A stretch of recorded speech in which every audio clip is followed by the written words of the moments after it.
Star Beats.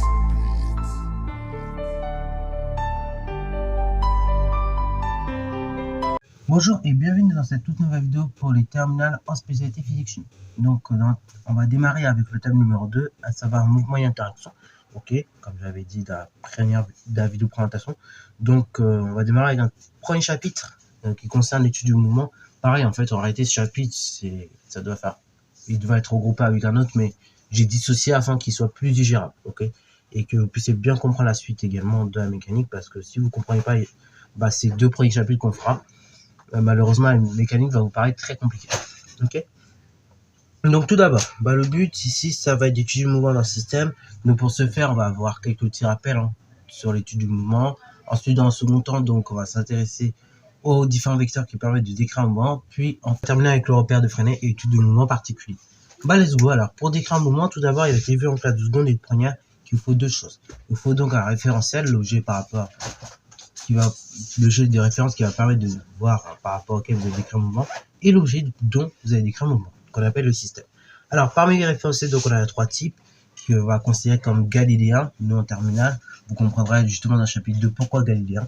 Et donc, on a le référentiel terrestre, donc ça permet d'étudier l'ensemble des mouvements qui sont à la surface de la Terre. Ensuite, comme par exemple marcher, courir, un train qui se déplace. Ensuite, on a le référentiel géocentrique. Donc là, ça permet d'étudier l'ensemble des mouvements de tous les objets qui tournent autour de la Terre. Ok, bravo. Et donc enfin, troisième élément, donc le référentiel héliocentrique. Donc là, le référentiel héliocentrique, c'est tout simplement le référentiel qui permet d'étudier l'ensemble des mouvements, donc des objets qui vont tourner autour de notre étoile, à savoir donc le Soleil. Ok. Et donc ça permet d'écrire justement comme ça le mouvement des planètes du système solaire. Ok. Donc ça, c'est pour les différents référentiels qu'on va revoir justement dans le chapitre suivant, dans le chapitre 2, ok. Alors, également, donc, quand vous décrivez un mouvement, il faut deux choses. Il faut également décrire la trajectoire et la variation de vitesse. Donc, la trajectoire, par définition, c'est quoi? C'est tout simplement, en fait, la trace que va laisser votre objet lorsqu'il va être en mouvement. Autrement dit, c'est l'ensemble des positions successives que votre objet va occuper lorsqu'il va être en mouvement. Ok. Donc, on en a trois types, en gros. Vous avez les trajectoires circulaires, les trajectoires rectilignes, et donc également les trajectoires curvilignes, ok, ou bien paraboliques. Donc rectiligne, c'est en ligne droite, circulaire, c'est en forme de cercle ou arc de cercle, et donc curviligne, comme son l'indique, c'est un peu un mix, quoi, notamment les paraboliques. Alors, donc ça c'est tout. Puis on a les variations de vitesse. Donc la variation de vitesse, c'est si le mouvement est accéléré, ralenti ou décéléré. Donc accéléré, c'est-à-dire on parcourt de plus en plus de distance sur même durée. Ralenti, c'est au contraire un parcours de moins en moins de distance sur même durée d'être. Et donc ça c'est pour décélérer ou ralenti. Et pour uniforme, donc ou bien identique ou stable, bref, en tout cas on dirait uniforme, c'est plus précis. Donc uniforme, c'est-à-dire on parcourt la même distance sur la même durée de la tête. Et donc la vitesse ne bouge pas. Bon, ceci étant dit, tous ces rappels étant posés, donc on va s'intéresser maintenant aux vecteurs qui nous permettent de décrire un mouvement. Tout d'abord, donc on a vecteur position. Donc comme son indique, ça va permettre de déterminer la position d'un point M dans le plan. Oui, là je précise ici, dans ces parties courtes et en général dans ce chapitre-là, on va s'intéresser ici au mouvement dans le système dans un plan. Ok. Alors là, pareil, petit rappel qu'on verra aussi en SP Maths, rendez-vous chapitre 3, donc très prochainement en spécialité maths. Mais en fait, donc pour décrire un mouvement, il faut deux choses. Enfin, pour faire un plan, pardon, il faut deux choses. Soit vous prenez trois points A, B, C non alignés, ou soit vous prenez tout simplement deux vecteurs I et J non collinéaires que vous allez aligner sur un seul même point. Et donc là, comme ça, vous avez un repère. Bon, ceci étant dit, maintenant, on revient donc à nos vecteurs. Nos vecteurs, donc vous avez deux types de vecteurs. Vous avez trois vecteurs qu'on va voir cette année. Donc tout d'abord, le vecteur position. Le vecteur position, comme son nom l'indique, va nous permettre de décrire la position d'un système à un instant t, ok. Et donc le vecteur position va pouvoir lui attribuer des coordonnées cartésiennes, ok, bravo. Et donc ce sera de la forme x de t, y de t, ok. Alors ici le t, ça sera notre variable qu'on va utiliser. Je vais préciser un petit peu plus tard dans la vidéo pourquoi en fait t c'est une variable et surtout pourquoi il faut bien comprendre que c'est t qu'on utilise comme variable parce que voilà, ça va nous servir pour déterminer les autres choses, ok. Également, donc voilà, ça c'est pour les coordonnées cartésiennes d'un vecteur position. En général, elles vous seront données par l'énoncé. Donc, ça vous permet de quoi? Ça vous permet de faire quoi? Les coordonnées du vecteur position, ça vous permet de déterminer justement sa norme. Ok, la norme, donc on va noter OM, et donc ça sera tout simplement égal à l'abscisse du vecteur position, racine carrée de l'abscisse du vecteur position, plus l'ordonnée du vecteur position au carré. Ok, afin de trouver comme ça la norme. qu'on va représenter de la façon suivante. Ok, voilà. Ensuite, donc, on a le vecteur vitesse. Ok, donc le vecteur vitesse, c'est quoi? Ce n'est rien de plus que la dérivée de la position sur une durée de temps de plus en plus courte. Je m'explique. C'est-à-dire que quand vous faites un vecteur vitesse, en réalité, vous voulez voir sur la plus petite durée data t, la distance que va parcourir votre système. Ok, voilà, comment évolue la distance sur une durée de plus en plus courte. C'est ça le délire quand on fait un vecteur vitesse.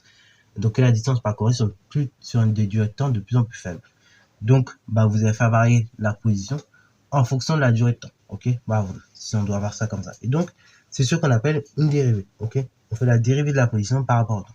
Pour faire simple, donc au niveau des coordonnées, comment vous allez déterminer les coordonnées du vecteur vitesse? En général, on partira des coordonnées du vecteur position.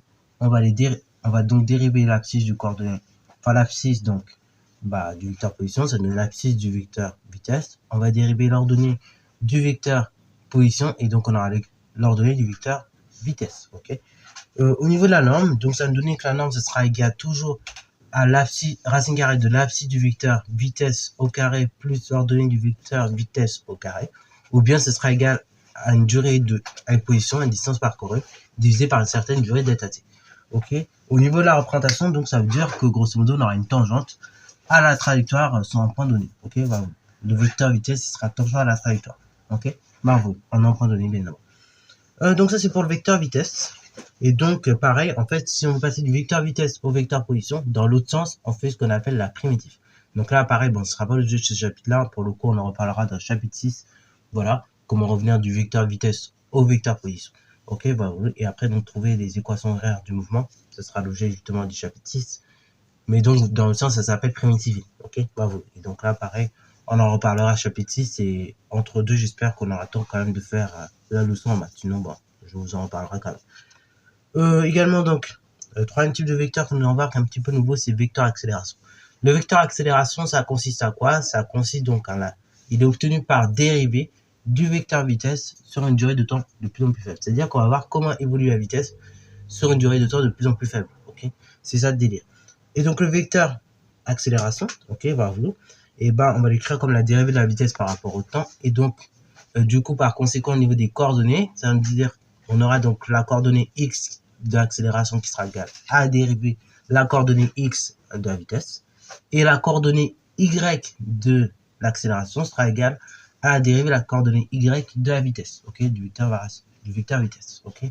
Donc là, pareil, si on a un petit peu flemmard qu'on partir directement de la position vers l'accélération, on peut dériver en fait deux fois directement la position pour obtenir l'accélération. Parce que là, on va faire ce qu'on appelle une dérivée seconde. Ok, c'est tout à fait possible. On peut dire également que le vecteur accélération, c'est la dérivée seconde du vecteur position. Ok, et donc dans ce cas-là, on mettra d carré donc OM sur delta t. Et donc au niveau des coordonnées, ce sera d carré donc XOM divisé par delta t, et ainsi de suite. Pour la coordonnée y, ce sera d carré donc YOM divisé par delta t. Ok, donc ce sera ça un petit peu l'idée. Et pour les coordonnées du vecteur accélération. Au niveau de la norme, donc il y a deux manières de la calculer. Soit on parle des coordonnées. Donc avec les coordonnées, ça nous donnera que ce sera égal à racine carrée de la coordonnée x au carré plus la coordonnée y au carré. Ou soit tout simplement par de la définition. C'est-à-dire donc on aurait dans ce cas-là accélération qui est égale à delta v divisé par delta t. Ok, variation de vitesse divisé par variation de temps. C'est ce qui va nous conduire donc à voir comment on construit un vecteur variation, un vecteur accélération. Alors oui, d'ailleurs faites gaffe aussi au niveau des unités, j'ai oublié de préciser. Au niveau des unités, le vecteur position, donc la norme du vecteur position, elle est exprimée en mètres. Pour le vecteur accélération, le vecteur vitesse, donc la norme elle est exprimée en mètres. Et pour le vecteur accélération, la norme est exprimée en mètres secondes, en mètres secondes carrés. Ok, bravo. Donc je précise ça parce que pareil, pour pas que vous trompez dans les exos et que vous mélangez. Alors, pour tracer le vecteur accélération, on en prend. Donc la méthode va être très simple. On va partir donc du vecteur variation de vitesse que vous avez appris à tracer l'année dernière normalement. Pareil, il y aura des vidéos de rappel pour ça, mais on va considérer que normalement vous maîtrisez. Au cas où si vous avez du mal, revoyez dans un premier temps les vidéos que j'ai faites dans le premier, afin de vous refamiliariser avec ça. Ok. Donc au niveau du vecteur accélération, comment je fais? Et si je veux tracer en position 4, donc le principe est simple. Et je vais donc prendre le vecteur vitesse en position 3, le vecteur vitesse en position 4, et après donc je vais faire V4 moins V3 afin d'obtenir un vecteur variation de vitesse. Je peux préciser ici, le vecteur variation de vitesse il sera collinéaire forcément au vecteur tout simplement accélération, puisque accélération, on a dit, c'est le vecteur variation de vitesse divisé par une durée d'état t. Donc on a bien proportionnalité entre les deux, donc ces deux vecteurs-là sont collinéaires. Bon, je reviens là-dessus. Donc, du coup, comme je l'ai dit, calcule tranquillement donc mon accélération, donc en appliquant la formule vue précédemment. Donc accélération, c'est égal variation de vitesse sur variation de temps. Une fois que cela a été effectué, donc j'applique mon échelle qui me sera donnée, comme j'ai dit, par énoncé afin de tracer le vecteur accélération. Une fois donc que j'ai calculé l'accélération, appliqué l'échelle, je vais donc par conséquent représenter mon vecteur accélération qui sera donc collinéaire au vecteur donc variation de vitesse, ok, en position numéro 4, bien évidemment. Alors, maintenant, repère de Freinet et étude de mouvement particulier. Alors, le repère de Freinet, donc, en effet, on a vu que pour étudier les mouvements, très souvent, on le faisait dans le plan. Ok, on faisait dans le plan, donc, défini soit par deux vecteurs ou soit par 3 points non alignés, comme on l'a dit précédemment. Mais pour certains mouvements, notamment les mouvements circulaires, c'est un petit peu compliqué d'étudier leurs caractéristiques et leurs mouvements, donc, vu qu'ils sont circulaires, autant de repères classiques. Donc, on va introduire un nouveau repère qu'on appelle le repère de Freinet. Et donc, ce repère de Freinet, tout simplement, il va être défini de la façon suivante. Donc, on va noter M, donc UN et UT. Ok, on va définir de la façon suivante. Le point M, c'est l'objet dont on va étudier le mouvement. Ok. Ensuite, UN, ça va être le vecteur unitaire, donc qui est perpendiculaire au point M à la trajectoire et qui sera orienté vers l'intérieur de la trajectoire. Tandis que UT, c'est donc le vecteur unitaire qui sera tangent, donc en M, à la trajectoire et orienté dans le sens du mouvement. Ok. Donc, alors maintenant que nous avons vu ça, donc on va rapidement faire on va donc pouvoir comme ça en déduire l'ensemble des mouvements particuliers au sein de ce repère. Alors, déjà, pour les mouvements rectilignes, ok. Alors bon, en réalité, les mouvements rectilignes, on peut pas ce sera rarement dans un repère Freinet, là, ce sera juste dans un plan classique. Donc pour les mouvements rectilignes, on a deux choses.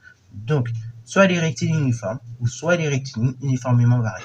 Pour les mouvements rectilignes, uniformes, dans ce cas-là, le vecteur accélération, il sera égal au vecteur nul, ok. Et le vecteur vitesse, donc, comme le mouvement est uniforme, il sera égal toujours à la même valeur, ok. Il sera égal à toujours à la même valeur. Au niveau du sens, donc, ce sera celui du mouvement. Et au niveau, donc, tout simplement de la direction, ce sera celle du mouvement, ok. Tangent à la trajectoire, pour être précis. Pour le vecteur accélération, donc, dans le cas où le mouvement est uniformément varié, dans ce cas-là, on aura deux choses, ok. La direction, ce sera la droite support de la trajectoire pour le vecteur accélération. Le sens, ce sera celui du vecteur vitesse si tout simplement la vitesse ne fait qu'augmenter, si le mouvement est accéléré. Et elle sera opposée au vecteur vitesse si le mouvement est ralenti. Ok. La valeur, donc, ce sera A, et donc elle sera obtenue en mètres secondes carrés. Et donc celle-ci, elle sera constante puisque le mouvement est uniformément varié. Voilà, donc ça c'est pour le mouvement rectiligne. Et pour les mouvements circulaires, justement, c'est là où le repère de Freinet que j'ai défini précédemment nous sera très utile. Comment que ça va marcher? Bon, là, l'étude de ce mouvement, on va le faire dans le repère de Freinet. Et donc, dans le repère de Freinet, donc, qu'on va utiliser pour étudier un mouvement circulaire, de rayon R, on va voir deux choses. Le vecteur vitesse V, il sera tangent à la trajectoire, ok? Donc, ici, le vecteur V, on va pouvoir l'écrire comme V, suivant une coordonnée UT, ok? Bravo, suivant UT. Donc, suivant vecteur unitaire tangentiel. Et ensuite, donc, le vecteur accélération A, il aura pour expression la chose suivante. Donc, on va l'écrire sur deux composantes, sur l'accélération normale et sur l'accélération tangentielle. Donc, l'accélération, on va pouvoir l'écrire comme A qui est égal à V carré sur R suivant le vecteur UN, donc suivant l'accélération normale. Et, ça c'est l'accélération normale, donc suivant le vecteur UN. Et après, donc, plus dV sur dt, donc suivant UT. Ok. Et donc, ça, c'est l'accélération tangentielle. Donc l'accélération tangentielle, c'est dv sur dt. Donc delta v sur delta t. Enfin, dérivé de v sur dérivé par rapport au temps. Et donc v carré sur r, c'est l'accélération normale. Ok, bravo.